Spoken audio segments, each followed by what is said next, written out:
bienvenue à la suite du programme. Nous allons inviter de l'intelligence réelle sur scène pour parler d'intelligence artificielle. Oui, merci. Et j'inviterai Pia Balthazar, qui est directrice du développement Arts Sciences à la SAT, pour animer ce panel. Bonjour, bonjour.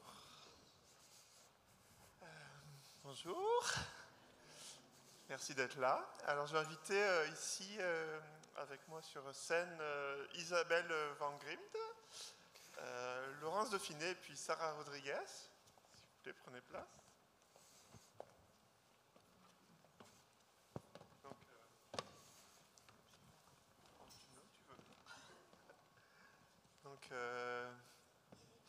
Isabelle Van Grimd, juste à ma droite, est chorégraphe et directrice artistique de Van Grimd Corps Secret, une compagnie montréalaise fondée en 1992. Elle mène des collaborations transdisciplinaires intégrant nouvelles technologies et réflexions sur le corps humain qui prennent la forme de spectacles, films, œuvres pour le web, pour l'espace public et des installations interactives. À sa droite, Laurence Dauphiné, qui est une créatrice féministe qui s'intéresse à la notion d'hybridité entre les formes et qui revendique le droit de n'être experte en rien. C'est bien ça. Elle aime réfléchir à des façons innovantes de mettre en scène du contenu fortement ancré dans le réel et de créer des expériences engageantes pour un public en mutation. Et enfin, Sandra Rodriguez, qui est artiste et chercheuse multidisciplinaire, qui travaille dans les domaines de la VR et de l'XR. Elle écrit, produit et réalise des longs métrages et web documentaires et des expériences et installations VR et XR. Elle étend aujourd'hui son travail à l'intersection de l'IA, des arts du spectacle, de la danse et des installations et expositions musées à la grande échelle. Voilà. Donc on est très ravis, je suis tout à fait ravi de m'entretenir avec vous trois, merci d'être là. Puis donc le thème du panel, c'est sur l'IA dans les arts vivants. Alors il y a beaucoup de panels sur l'IA, vraiment, on en a, surtout à Montréal, on a ça toutes les semaines là. Mais il n'y en a pas si souvent autour des arts vivants, donc c'est quand même intéressant.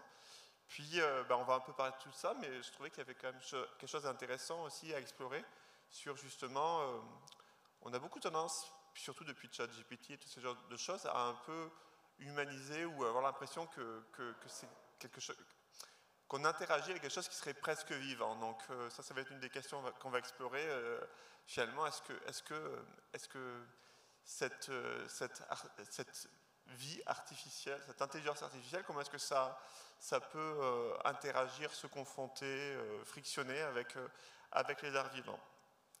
Voilà, donc, mais peut-être pour ancrer un peu les choses dans le concret, je vais vous demander à chacune si vous pouvez en quelques minutes présenter votre démarche et puis un ou deux exemples de projets sur lesquels vous avez utilisé l'IA et comment est-ce que ça s'est intégré avec vos écritures et puis aussi avec l'interaction avec les interprètes ou les humains sur scène. Peut-être que Isabelle, tu veux commencer ? En fait, je suis assez novice avec l'IA. Je suis chorégraphe, je travaille sur le corps, sur la perception du corps depuis longtemps. Depuis le début du XXIe siècle, on travaille vraiment avec les nouvelles technologies. Je me suis beaucoup intéressée au destin du corps dans un monde de plus en plus virtuel. On a beaucoup travaillé avec des technologies interactives et on a parlé de l'IA dans les œuvres, comme dans le triptyque Eve 2050 par exemple, et où on explore justement le machine learning, l'interaction avec des doubles virtuels, la société régie par les algorithmes, etc., mais sans travailler avec des outils IA. Et c'est seulement dans la dernière œuvre qu'on a présentée à Montréal au printemps dernier, qui s'appelle Trans, où on a commencé à utiliser des AI génératives pour créer surtout en fait des vidéos, des images et alimenter le scénario, parce que dans cette pièce-là, on parle d'un monde post-technologique où l'AI n'existe plus, mais où la nature est détruite, mais où on essaye de reconstruire donc ce monde avec des informations que l'AI a envoyées dans le futur, en fait. Et en ce moment, on est en train de développer une œuvre qui s'appelle Intelligence sauvage et qui est antérieure à Trans. Donc on a tout un scénario qui s'enchaîne de science-fiction, F 2050, C 2050, mais si ce que vous pouvez voir dans le 5 à 7, c'est le futur tout proche et le métavers. Trans, c'est très très loin dans le futur, puis avec Intelligence sauvage, on revient dans un monde où il y a encore la nature, où l'intelligence artificielle interagit avec l'humain au niveau environnemental, entre autres, et où donc on utilise aussi de la robotique. Et la robotique, c'est intéressant parce que si on parle de différents types d'AI, l'intelligence artificielle générale, l'intelligence artificielle sentiente, etc., on se rend compte rapidement que s'il n'y a pas d'embodiment, on ne peut pas vraiment... mais ça, c'est peut-être le sujet d'une autre question. Hein. Je suis déjà en train de sauter dans le futur. Voilà. C'est une grande tendance chez moi. Mais oui, l'embodiment, c'est vraiment important. Et c'est pour ça que, et j'en parlerai un peu plus tard, qu'on a choisi de travailler avec des robots, mais des robots AI, donc qu'on doit entraîner pour faire différentes fonctions, en fait. Voilà.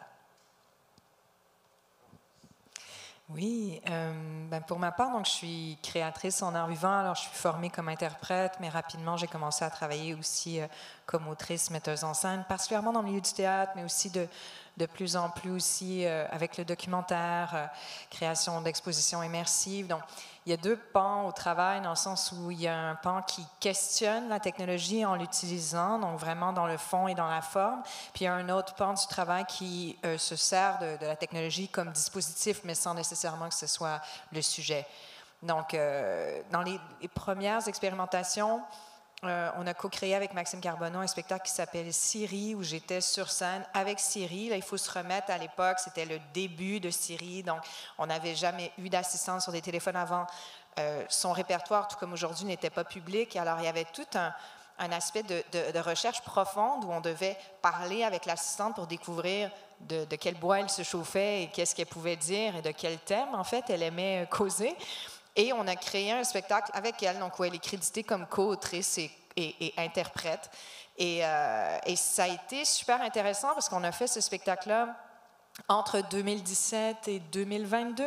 Donc, il y a eu plusieurs itérations différentes de Siri. En plus, on l'a fait dans 3 langues.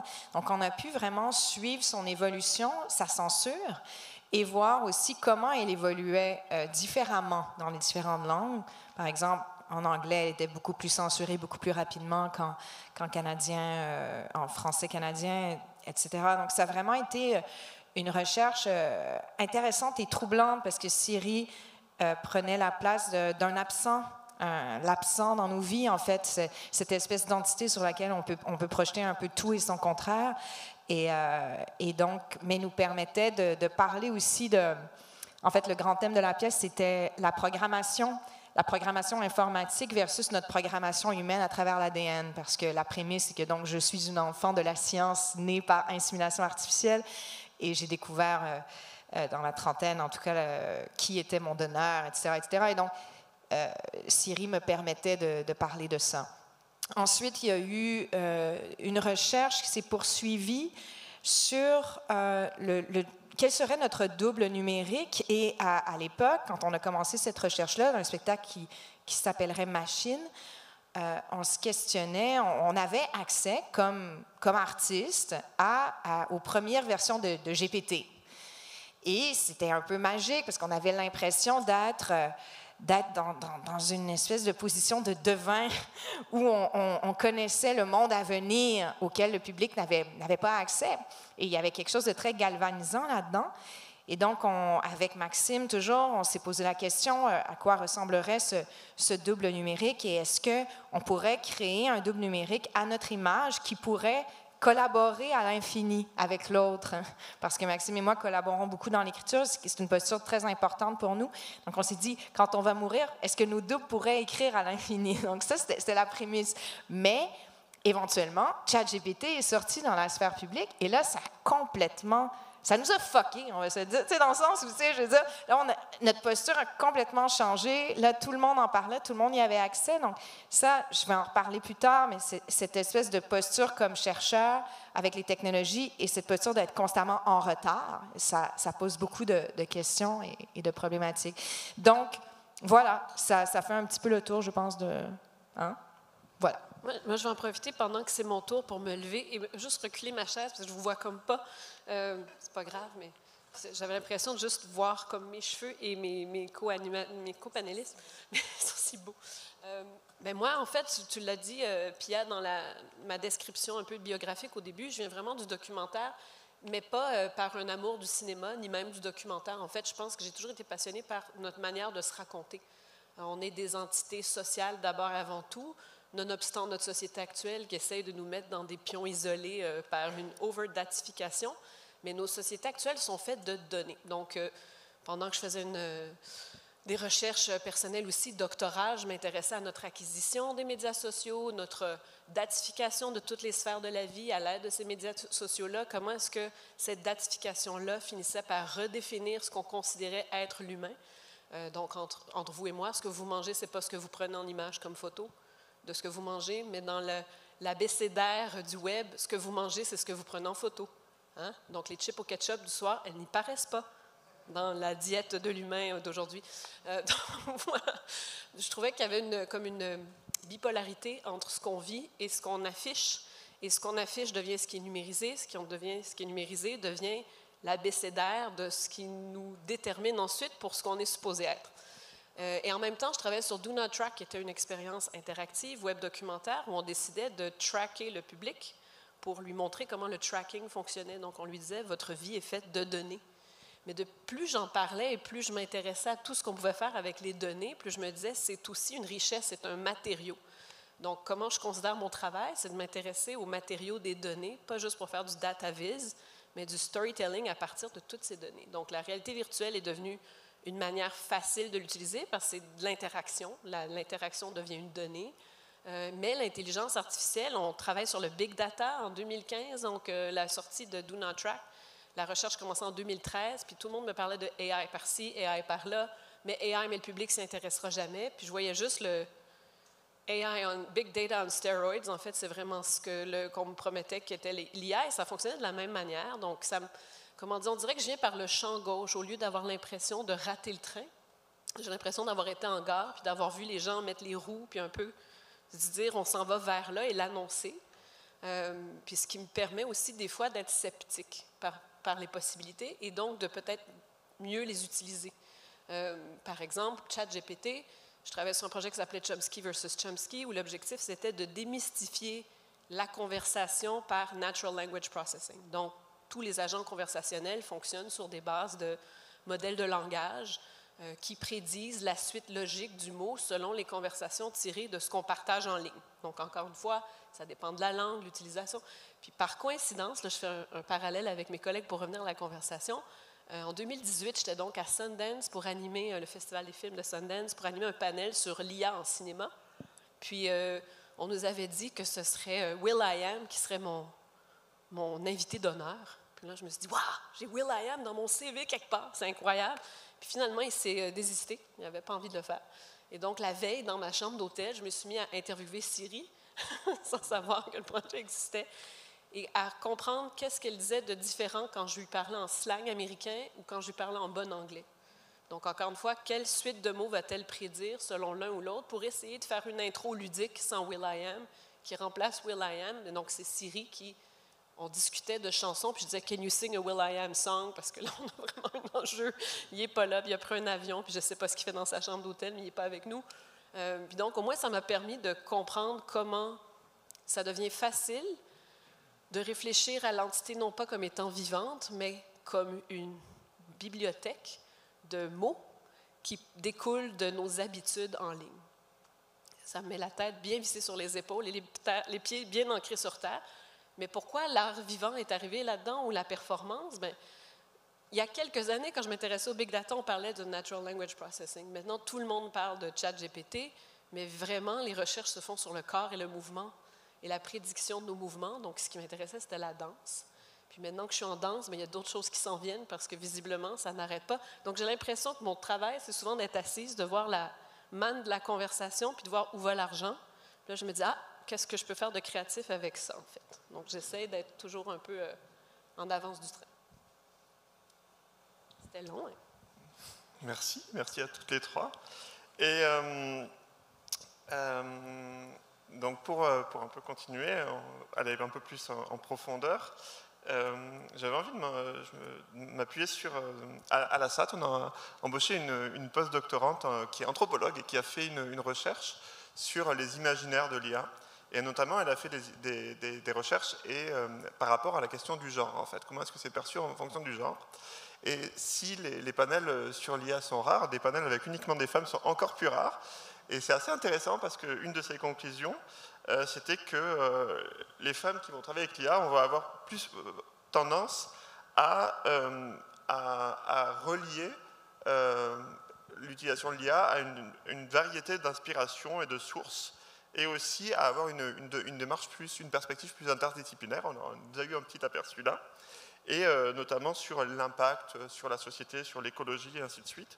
Puis il y a une autre chose qui ressortait de cette étude-là, c'est que souvent alors c'est des grandes tendances évidemment, on n'est pas là pour essentialiser les choses, mais les hommes vont plutôt avoir tendance à utiliser ça comme un outil, alors que les femmes vont plus le voir comme un agent avec lequel interagir. Alors pas forcément comme un agent vivant ou intelligent, ça va être un des autres sujets, mais par exemple, une des répondantes avait dit qu'elle le voyait comme un assistant technique et qu'elle était intéressée, qu'elle appréciait l'élément de surprise qui venait en laissant l'IA choisir librement du matériel et lui donner la surprendre, en fait. Donc, j'avais une question d'abord pour Sandra, on va un peu faire un aller-retour dans l'ordre des paroles, mais donc Sandra, toi tu as beaucoup travaillé en équipe sur les projets que tu as fait en IA, et notamment avec un certain nombre de spécialistes. Et est-ce que tu pourrais nous parler un petit peu de la façon dont finalement, quels sont tes modes de collaboration avec les algorithmes, qu'est-ce que ça a changé dans ta collaboration avec tes collaborateurs humains, et voilà, qu'est-ce que ça change dans la collaboration de travailler sur ces dispositifs? Moi, j'aime beaucoup que cette question me revienne parce que très récemment, il a fallu... on parlait du projet Chomsky, puis il y a quelqu'un qui m'a dit c'est quand même fou, j'ai vu ton projet passer chez des applicants, puis on dit c'est écrit Chomsky versus Chomsky, mais ton nom n'y apparaissait pas. J'ai dit ah bon? Ils ont dit non, ils n'ont jamais pensé dire de Sandra Rodriguez. Puis quand la personne qui me parlait me disait, quand j'ai dit mais vous n'avez pas nommé l'auteur, ils ont dit, mais non, mais c'est toute une équipe qu'il y a derrière. Puis j'ai un peu rigolé, parce que je défends toujours, je parle au nous, je dis, nous avons choisi. Puis une fois, une autre personne qui m'a dit, tu parles toujours au nous proverbial. Puis j'ai dit, non, c'est qu'on n'est jamais seul quand on crée. Il y a toujours des équipes, il y a des développeurs, et des programmeurs, et des chercheurs, et des scientifiques. On contribue tous à la création. Donc c'est un peu le combat, je pense, très féminin, entre disparaître au profit de l'équipe ou au contraire la revendiquer. Ceci dit, je trouve que tu as raison, nous avons peut-être l'habitude, et comme je viens du documentaire, j'ai donc une double déformation. En documentaire aussi, c'est très difficile de dire, voici le script, voici ce qu'on doit faire, nous avons une direction, tout le monde doit s'enligner. La vie ne se fonctionne pas comme nous l'avons planifié. Donc en documentaire, souvent, il faut s'adapter. Il faut faire confiance que la direction photo et le son connaissent la direction autant que toi, et peut-être, à un moment donné, ceux qui ont le guidon du volant, puis c'est correct. Donc, en anglais, we let go. C'est du moins la philosophie qu'on nous apprend beaucoup quand on étudie aussi pour devenir documentariste, c'est apprendre à laisser aller, revoir ce qui a existé, s'en réinspirer et s'adapter. Alors, avec mes équipes, c'est aussi la même chose. Je trouve qu'il n'y a personne qui exécute seul. Et à ma grande surprise, pourquoi je me suis auto-enlevé le mythe de l'imposteur, c'est qu'à chaque fois que je dois travailler avec des scientifiques de données, des data scientists ou des gens qui travaillent sur l'IA et qui sont supposés être beaucoup plus calés que moi, souvent la problématique est perçue comme un point A qui doit se rendre au point B, mais on ne comprend pas ce qui se passe entre les deux, puis ce n'est pas nécessaire de le comprendre, alors que toute l'inspiration est là. Donc, je me mets vraiment les mains dedans. J'essaye souvent de non seulement comprendre, mais des fois détourner. Et à ma grande surprise, c'est bénéfique à tous, en fait. Même au niveau de la recherche, il y a des chercheurs avec qui je retravaille maintenant de façon récurrente parce que j'ai changé leur conception. Par exemple, GPT-2, on travaille avec des systèmes de GPT-2. Ils essayaient toujours que le chatbot réponde au mieux de ce que je veux. Et je me suis dit, mais une conversation n'est pas un service. Il n'y a pas à me répondre ce que je veux, il y a à me répondre ce qui est le plus logique par rapport à ce personnage, mais pas ce que je veux. Donc déjà, c'est une reconception de comment est-ce qu'on doit écrire les paramètres d'un chatbot pour qu'il réponde du mieux ou de la manière la plus logique ou cohérente. Donc il y a beaucoup de processus comme ça, je parle souvent au « nous », et je crois que ça va aussi avec les systèmes. J'aime beaucoup l'idée de rendre les systèmes qu'on utilise transparents, que ce soit le sujet, comme tu disais tout à l'heure, dans le fond et la forme, ou que ce soit le back-end, le projet Future Rights, qui est un projet de danse, c'est totalement dans le back-end. Le sujet, c'est notre rapport à la nature, c'est pas du tout le rapport au système d'intelligence artificielle. Mais j'essaie, en fait, vous êtes même peut-être tanné d'en entendre parler parce que j'en ai beaucoup parlé alors que les gens n'ont pas vu le projet encore, mais j'essaie qu'on verbalise, qu'on explique, et qu'on exprime mieux comment est-ce qu'on fonctionne, qu'est-ce que ça veut dire, d'où viennent les modèles, sur quoi ils sont entraînés. La première peur que j'avais, moi, c'est de ne pas inclure les danseurs, par exemple. Donc, j'ai un chorégraphe avec qui je collabore sur ce projet, mais les danseurs, eux, comment est-ce qu'ils ont l'impression d'avoir juste donné des mouvements du corps et utilisé dans un système d'intelligence artificielle pour les remplacer? Est-ce qu'ils ont l'impression d'être utilisés, par exemple? Donc, on a commencé à discuter avec eux qu'est-ce qu'on pouvait faire ou pas. En fait, ce qu'ils font, c'est découvrir, détailler, mieux dit, un langage chorégraphique, des librairies de chorégraphie, plus que déterminer, plus qu'être utilisé pour les reproduire. Donc, le rôle qui leur revient, c'est de déterminer le langage chorégraphique. Et je me dis, c'est pas évident, j'ai pas de solution pour comment le faire, mais ma position personnelle, c'est, oui, je parle pas au nous proverbial, je parle au nous inclusif, on est plusieurs à travailler en équipe, et les systèmes, pour moi, font aussi partie de ce qui peut nous amener une inspiration sur laquelle on s'accroche, on détourne tout en fonction de ce qu'on fait. Sinon, on risque de produire ce qu'on veut. Et je trouve que c'est dommage. Je pense que je vais m'écrire la prochaine fois un T-shirt Serendipity. Les coïncidences et les surprises, c'est vraiment ce qui fait de nous des chouettes humains. Alors. Merci beaucoup. Je trouve que c'est assez intéressant parce que finalement, tu parles du détournement, tu parles du fait que finalement, ce qui t'intéresse, c'est peut-être c'est pas tellement d'avoir un système plus performant, mais un système plus enfin pas, en tout cas plus surprenant, plus sérendip, je ne sais pas si on dit ça comme ça. Et je trouve que c'est assez intéressant parce que ça se met un peu en faux on va dire, du dogme majoritaire qui est celui de l'innovation. On devrait aller toujours pour plus d'efficacité, plus de perfection. Et je crois que c'est aussi un peu implicite dans le fait qu'on utilise le mot intelligence artificielle, parce que c'est très situé, intelligence artificielle. Justement, c'est 5 messieurs en 1957 qui ont formulé ce terme-là, alors que ça ne correspond pas du tout à la façon dont ça fonctionne. Et je pense que c'est aussi trompeur par rapport à ce que ça produit et à la façon dont tu l'utilises. Et je crois que toi, Laurence, tu avais quelques idées sur cette question un petit peu de l'appel à l'innovation à tout prix et ainsi de suite. Est-ce que tu voudrais nous en parler un petit peu? Effectivement, j'ai quelques idées, Pia. Mais je trouve ça drôle, tu sais, on est vraiment à l'ère de la célébration de l'innovation. C'est le mot qui est sur toutes les lèvres de nos dirigeants aussi. Et j'avais justement une conversation avec Maxime l'autre jour qui disait, c'est drôle hein, qu'on associe innovation à technologie, parce qu'on s'entend que quand on est dans la salle de répétition de théâtre et qu'on est dans une boîte noire où il n'y a rien, nous, on sent qu'on innove terriblement, parce qu'on part du vide. Il n'y a rien de plus créatif que de partir du vide. Et effectivement, je trouve que moi, ce qui fait que je suis dans une position profondément paradoxale comme artiste en art vivant par rapport aux technologies, c'est justement pour ça.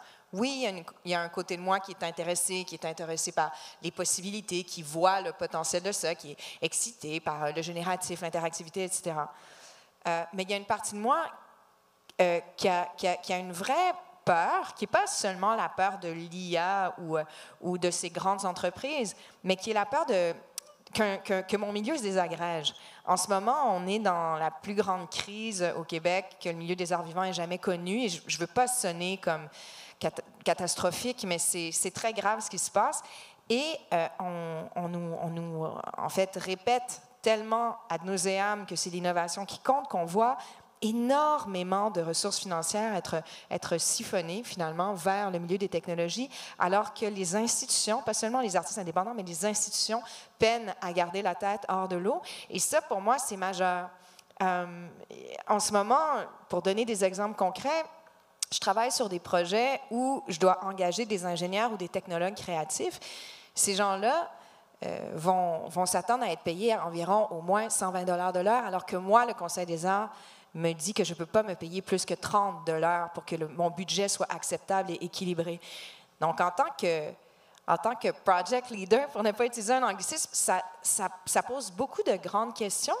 En plus d'inscrire, moi, mon travail, parce que je vois la manne qu'il y a en innovation, et donc d'inscrire mon travail dans ces technologies-là, c'est une façon de choisir une obsolescence programmée pour mon travail. Parce que, et là, je l'ai vu avec cette recherche-là, avec GPT, entre autres, on doit constamment se réajuster aux changements sociétaux, aux rapports du public à la technologie et à la technologie elle-même, ce qui fait en sorte qu'une recherche de longue haleine devient presque impossible.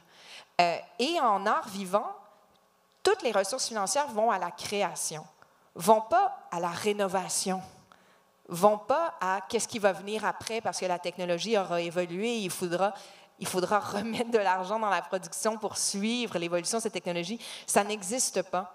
Et le problème n'est pas seulement en art vivant, je veux dire, on le voit même au cinéma. En ce moment, l'ONF est en train de réinvestir énormément pour ramener tous les films qui ont été numérisés sur bobine parce qu'ils ont réalisé que c'est comme ça qu'ils vont pouvoir les garder vivants le plus longtemps possible. Donc, on est vraiment dans une espèce de carrefour où on doit prendre des décisions comme société. Et je ne sais pas c'est quoi les bonnes réponses, mais je trouve que d'un point de vue de boire le Kool-Aid de l'innovation, ben, on le boit vraiment goulûment. Et je pense qu'on devrait peut-être être un petit peu plus prudent. Et je ne veux pas être la casseuse de party, même si au final, je conçois que je le suis. Mais je ne veux pas dire que tout est mauvais. Il n'y a rien de blanc ou noir, bien évidemment, avec ces questions-là.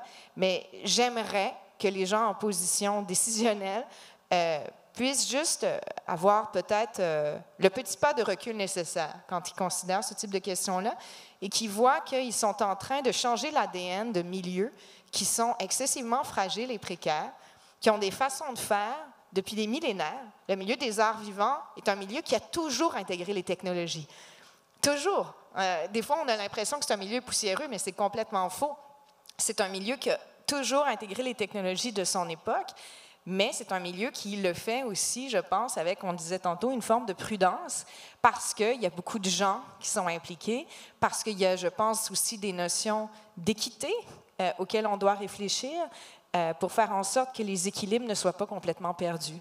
Donc, c'est ces questions-là qui m'habitent, et puis ça fait en sorte que je vais continuer, moi, je souhaite continuer à travailler avec ces technologies-là, à les questionner, mais je vois aussi, et j'entends ça chez même beaucoup de jeunes qui s'en désintéressent déjà, qui veulent retourner au flip phone parce que c'est tellement partout, ça prend tellement de place que, en tout cas moi personnellement, je sens déjà mon intérêt baisser.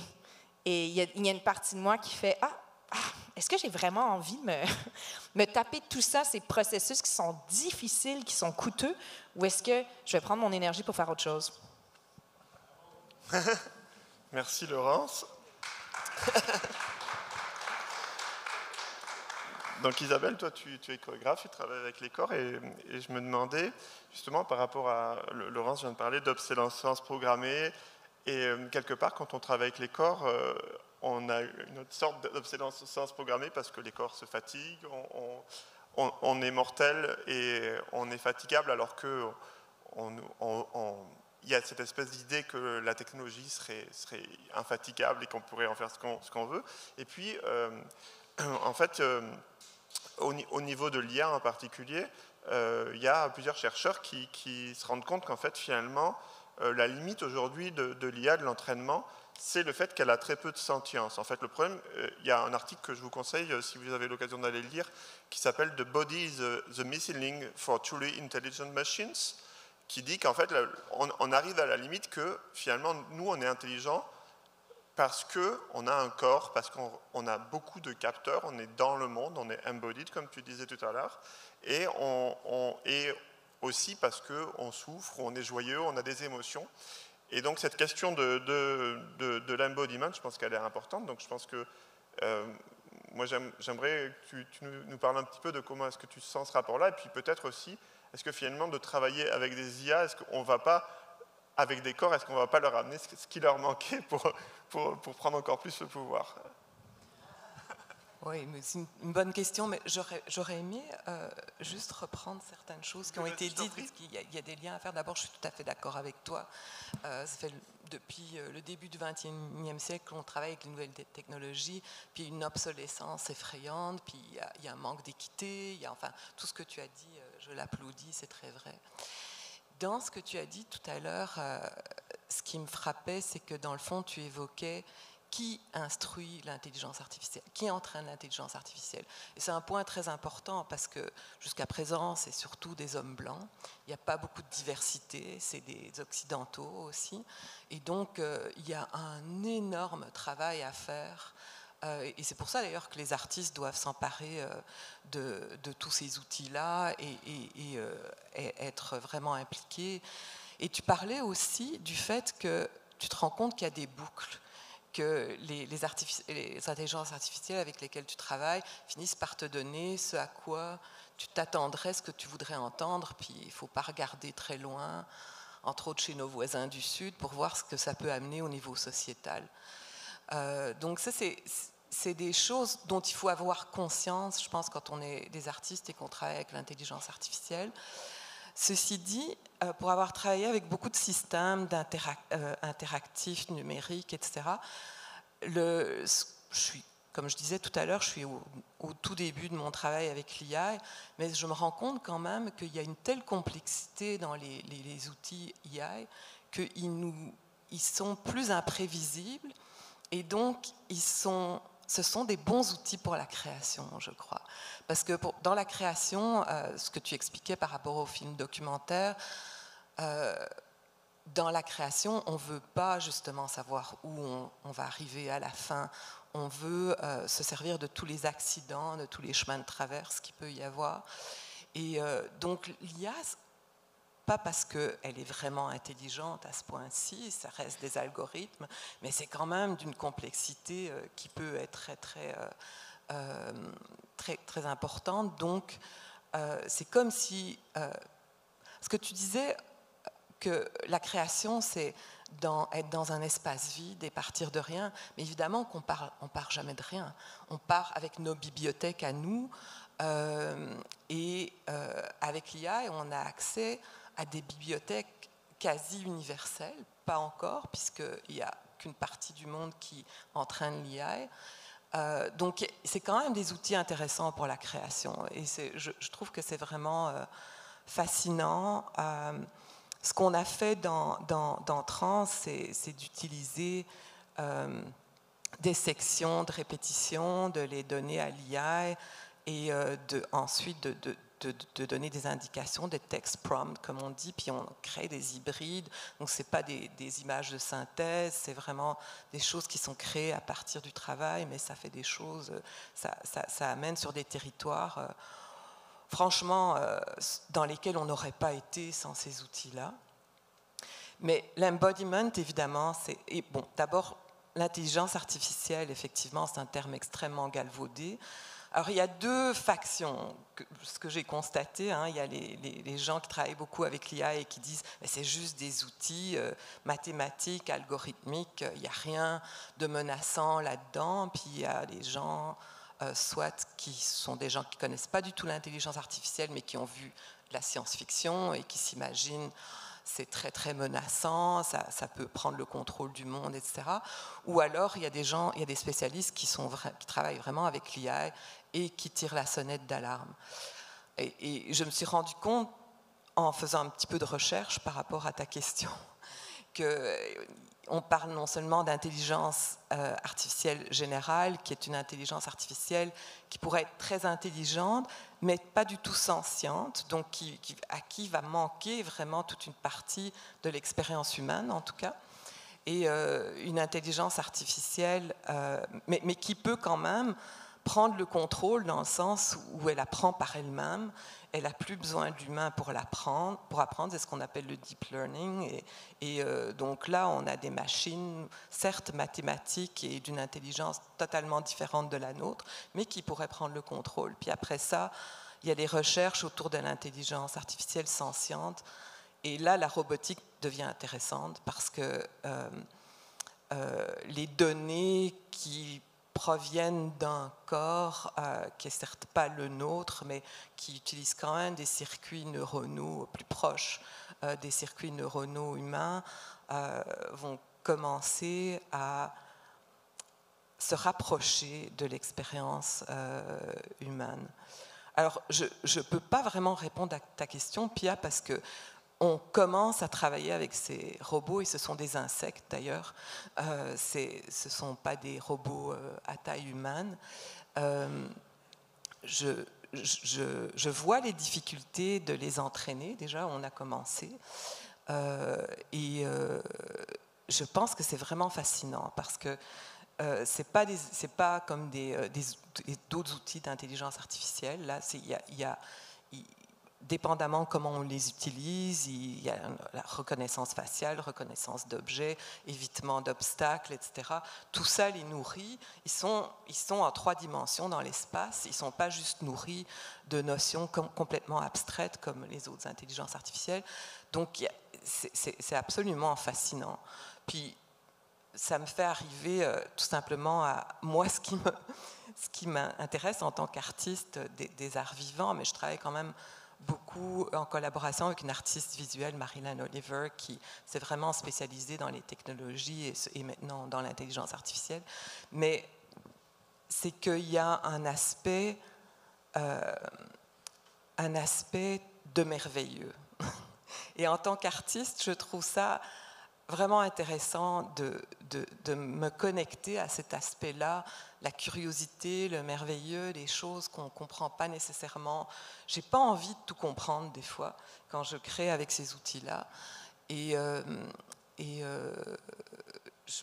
toute cette interaction quand je dirige des danseurs, puis qu'il y a des machines, toute l'imprévisibilité qui arrive avec ça, il y a finalement des choses qui sont très révélatrices de l'humain là-dedans. Et ouais, je pense que je vais terminer là-dessus. Oui, on va garder un petit peu de temps pour des questions. S'il y en a dans la salle, merci à toutes les trois. On va peut-être avoir l'occasion de continuer à échanger. Est-ce que quelqu'un...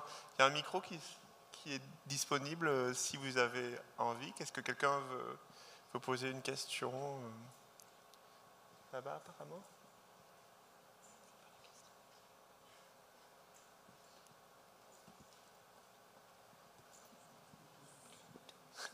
C'est tout un parcours. Il faut un petit peu de musique. Oui, bonjour. Vous avez parlé d'obsolescence programmée. Je me demandais, est-ce que l'intérêt de l'utilisation des technologies dans les arts de la scène se limite à la nouveauté? Est-ce que l'intérêt du public va juste être... est-ce que le public va seulement être intéressé par les nouvelles technologies comme Siri? Est-ce qu'une fois que les technologies sont remplacées par une nouvelle, le spectacle a encore du sens? Mais ça, c'est une très bonne question. Je dirais qu'en général, dans le milieu des arts vivants, la technologie n'a pas la cote. Et ça, c'est une autre difficulté. Comme artiste en arts vivants qui s'intéresse aux technologies, il n'y a pas grand monde qui a envie de montrer mon travail. Et hors du milieu des arts vivants, hors du milieu du théâtre, je n'ai pas vraiment ma place non plus dans le milieu des arts numériques parce que mon travail est souvent... ne va pas justement utiliser les dernières technologies, donc ne s'adresse pas à un public de geeks de la même manière, va questionner les technologies autrement. Alors, ce travail-là Et heureusement, je m'intéresse à d'autres choses aussi, donc ça va, mais ce travail-là, il y a de la difficulté à se trouver une maison.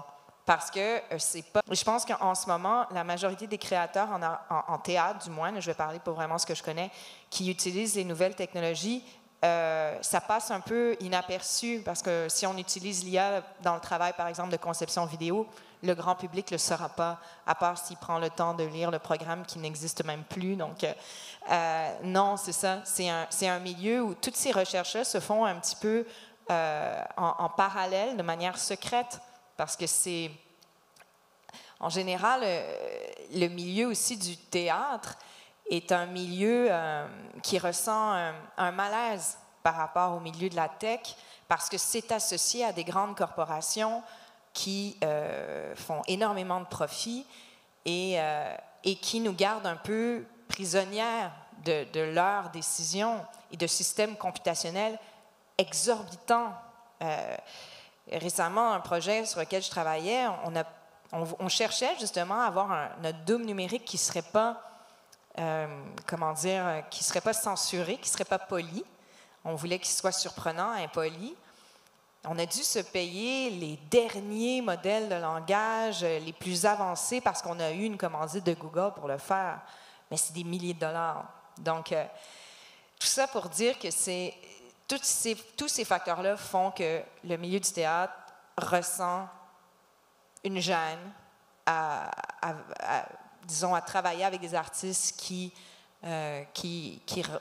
recherchent avec les nouvelles technologies. Puis je peux le comprendre, même si en même temps, j'aimerais que nos milieux, disons, soient un petit peu moins moraux parfois, et qu'il puisse y avoir plus d'hybridité pour qu'on puisse aussi ne pas seulement éviter les questions difficiles, mais les poser.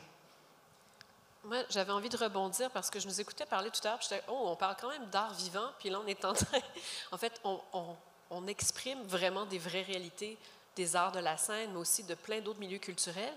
Puis plus je nous écoutais parler, je me disais, on est en train aussi d'oublier, parce que c'est aussi le propre de nos sociétés actuelles, de nous faire vivre tout de manière isolée, et comme si on n'était qu'un individu qui était un individu consommateur. On oublie qu'on aime être ensemble.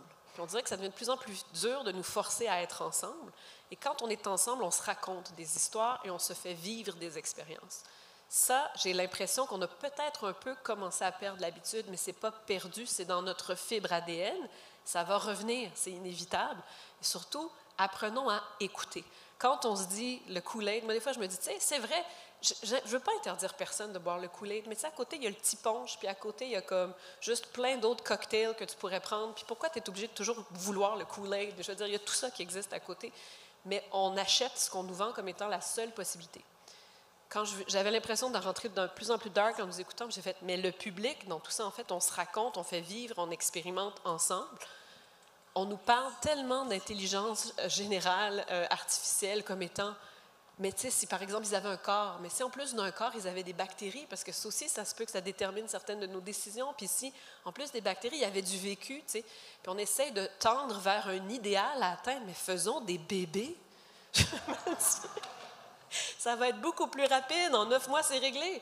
Donc, je ne comprends pas l'obsession de recréer dans une machine ce qui existe alors qu'en même temps, on dévalorise la vie humaine à l'heure actuelle d'une manière qui est effrayante. On le vit tous. Donc, entre la dévalorisation de la vie humaine puis essayer de la recréer de manière artificielle, l'obsolescence programmée, si c'est l'obsolescence de nos propres corps, bien, résistons. Puis utilisons ces outils, systèmes, matériaux de création pour parler à d'autres. Donc, je me dis, là, on est dans un espace d'art de la scène. Pourquoi ne pas les utiliser? Pas pour penser qu'est-ce qu'ils vont changer ou remplacer, mais comment est-ce qu'ils nous font vivre ensemble quelque chose de différent, d'inspirant, de rassembleur? Donc, il n'y a rien qui devrait enlever ça. Et là, est-ce qu'on parle d'outils, de collaborateurs ou autres? À la limite, moi, c'est plus mon problème. Comment cette chose fait partie de quelque chose qu'on vit ensemble? Peut-être que là, si nos décideurs comprenaient ça mieux, il n'y aurait plus de lutte pour le financement parce qu'il y en a qui s'occuperaient de développer ces technologies-là au service d'expériences. Puis ces expériences-là choisiraient, non, mais c'est préférable de... C'est ça. Pour moi, le Kool-Aid, c'est le programme. Et quand je vous disais, quand on parle de AI, tout le monde va avoir raison ou tort. Alors prenons, on est tous vieux dans la salle, j'ai regardé rapidement, là, puis il n'y a comme pas de vrais petits jeunes, là. Mais j'allais dire, nous sommes tous nés avec le World Wide Web, où nous avons grandi avec, où nous l'avons vu venir. C'était la même chose. Le web n'est pas arrivé comme ça par magie pour tout transformer. C'est un programme planifié. On voit tous les plans économiques pour que nous soyons obligés d'utiliser le web dans toutes les sphères de la vie. Est-ce que ça veut dire que je déteste ça et que je le rejette? Non. Mais je suis consciente que ça vient avec des infrastructures, des décisions politiques, des répercussions sociales. C'est la même chose avec l'intelligence artificielle. Donc, plus on en discute comme une entité éthérée, plus j'ai l'impression qu'on perd le vrai potentiel. Qu'est-ce qu'on a envie de vivre ensemble en l'utilisant? Qu'est-ce qu'on a envie de créer pour faire vivre au public quelque chose de stimulant? Puis je me dis, en fait, on parle d'art de la scène, puis on fait tout ça au quotidien. Qu'est-ce que j'ai envie? Pas juste de créer tout seul dans une boîte noire, mais ce ne serait pas du théâtre s'il n'y avait pas de public non plus. Donc, si c'était que vous dans une boîte noire, il y a beaucoup, beaucoup de systèmes qui seraient contents parce qu'ils vous feraient marchander tous vos services tout seul. Mais en fait, non, vous peinez à réussir à avoir du financement parce que vous voulez le présenter à d'autres. Donc, comment est-ce qu'on change notre conversation peut-être pour que ça devienne de l'art de la scène où il y a une scène et un public? Peut-être, je voudrais juste rajouter une petite chose, parce qu'on est au bout du temps, par rapport à ce qui a été dit là et qui est important, c'est qu'aussi, de la même façon qu'on voit l'IA comme une chose autonome, on a tendance à autonomiser les technologies, mais en fait, les technologies sont toujours impliquées dans des pratiques, et en fait, ce qui importe, c'est pas tant qu'il y ait des nouvelles technologies, ce qui importe, c'est le rapport et la relation que va créer un créateur, un artiste, une artiste, une interprète, avec cette technologie. Donc, ce qui compte, c'est plus quelle est la façon dont elle va s'approprier cette technologie et dont ça va transformer sa pratique et dont ça va développer sa pratique pour qu'elle soit plus proche de ce qu'elle est elle-même. Je pense que c'est ça qui est plus important que le fait de trouver des nouvelles technologies. Après, on est des humains, on est curieux, donc on a toujours envie d'essayer des nouvelles affaires. Ce qui compte, c'est pas tellement que ça soit nouveau, ce qui compte, c'est que ça corresponde à ce qu'on a besoin de dire à l'intérieur de soi, je pense. C'est super important qu'en tant qu'artiste, on ne devienne pas des vecteurs de démo des nouvelles technologies. Ça doit être au service de notre art et à notre service, et pas l'inverse. Il faut toujours se battre pour ça. Pia, on peut prendre une dernière question? On a le temps? Oui. Ouais, fantastique. Alors, une dernière question. En fait, c'est moi qui ai le micro. Oui, bonjour Pia. C'est vraiment intéressant de vous entendre, puis on s'entend que le sujet est complexe, il y a plein de points de vue aussi qui peuvent être abordés. Voici le mien qui m'intéresse. Et on est plus dans les opportunités du croisement des arts vivants et de l'intelligence artificielle pour le secteur culturel en termes d'innovation. Tantôt, on a parlé d'innovation. Moi, j'aimerais juste redéfinir de quoi on parle quand on parle d'innovation. Dans mon vocabulaire à moi, innovation, on ne parle pas juste de création, on parle d'une œuvre, d'un produit qui est commerciable, qui a une traction dans un marché, donc très dans un secteur économique. Donc, définition très économique de l'innovation. Donc, ma question, c'est, vous avez une expertise particulière avec ces outils-là. Est-ce que vous pensez que ça pourrait être un vecteur d'innovation pour les autres secteurs économiques?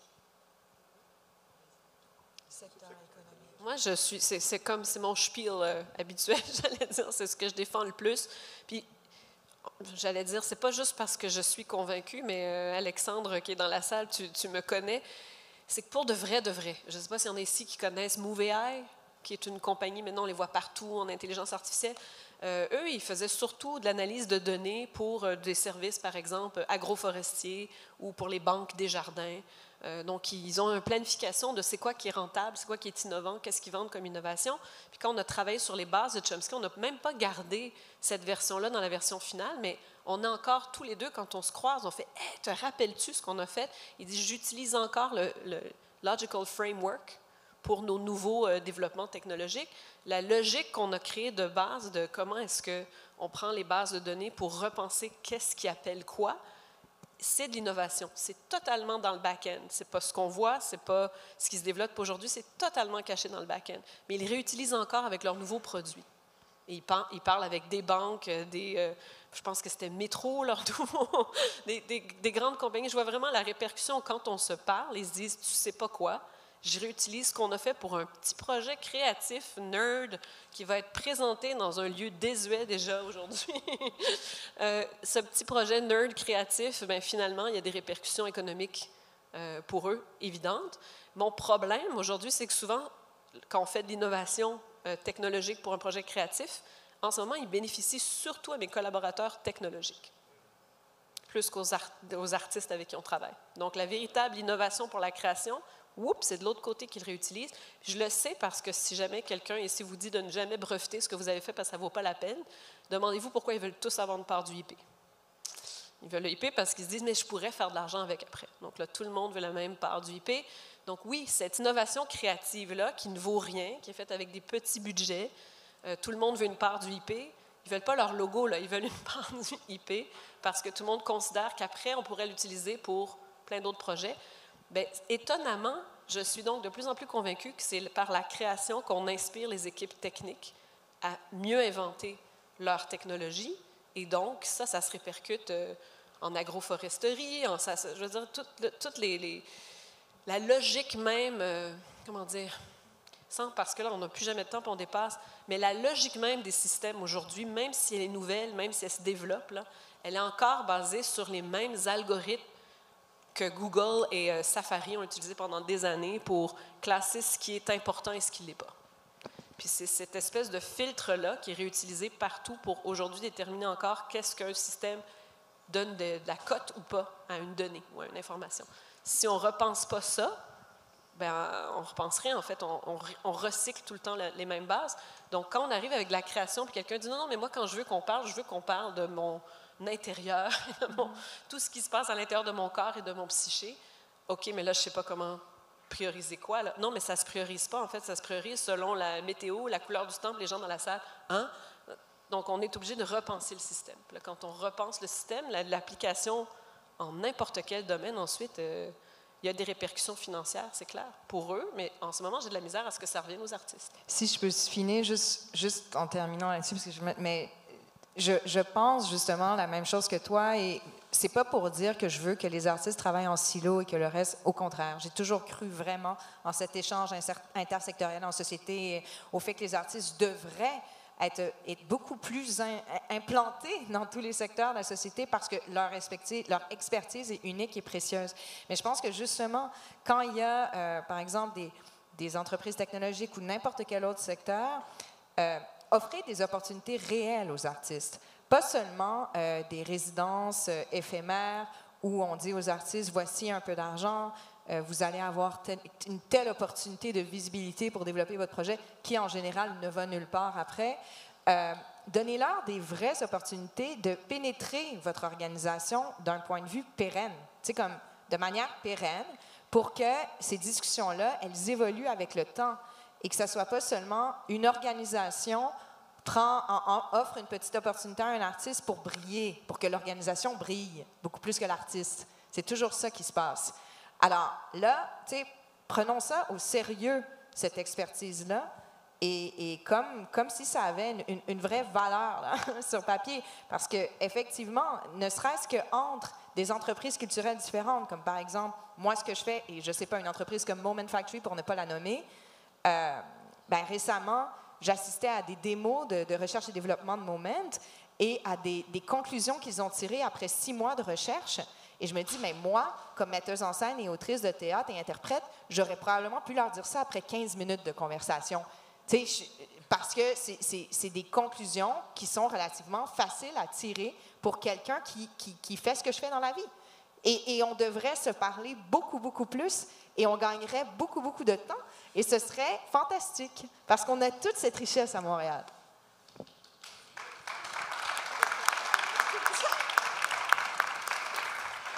Est-ce que tu veux, Isabelle, juste faire un petit mot de la fin? J'ai un autre exemple de travailler avec le Centre de recherche en musique, média et technologie où on a développé des instruments de musique numérique qui, greffés au corps des danseurs, leur permettaient de contrôler en temps réel les musiciens, leur musique et d'émettre aussi du son. Ça a été tout un projet, 3 ans de développement, on est parti en tournée avec, etc. Puis McGill a récupéré cette technologie, l'a vendue aux industries de haute technologie, parce que tout ce qu'on avait développé en pensant outside of the box, c'était devenu très précieux. Et je pense que c'est ça qu'on a apporté, c'est on vit dans une société technologique, c'est-à-dire qu'on apprend aux gens à être des techniciens essentiellement de très haut vol, mais on n'a plus tellement de gens comme les artistes qui osent tout questionner et qui pensent à des choses auxquelles on n'aurait pas pensé et qui entraînent toute l'équipe pour les développer. Et après, ce sont des éléments, comme vous dites, qui deviennent extrêmement précieux et qui pourraient, parce que on est dans l'innovation, et qui pourraient finalement donner une perception très différente du milieu artistique et du milieu de la création qui en a bien besoin. Et puis peut-être que cet argent qui est fabriqué à partir de la création artistique, ça serait bien qu'on ait un petit bout qui revienne pour financer la création artistique qui a du mal à se financer. C'est quelque chose que j'essaie de porter, moi, quand je vais voir les gens des ministères, pour leur rappeler que ce qu'on fait dans l'art avec nos quelques dollars, ça a beaucoup de valeur, et que ça serait bien qu'il y ait juste un petit canal de retour, là, un petit feedback loop qui nous permettrait d'un peu plus financer ces choses-là qui permettent après que toute l'industrie créative et culturelle du Québec, qui est tellement foisonnante, pas oublier que c'est les artistes qui seront à la base et qui inventent tout ça. Merci à toutes les trois. Merci pour ce beau panel.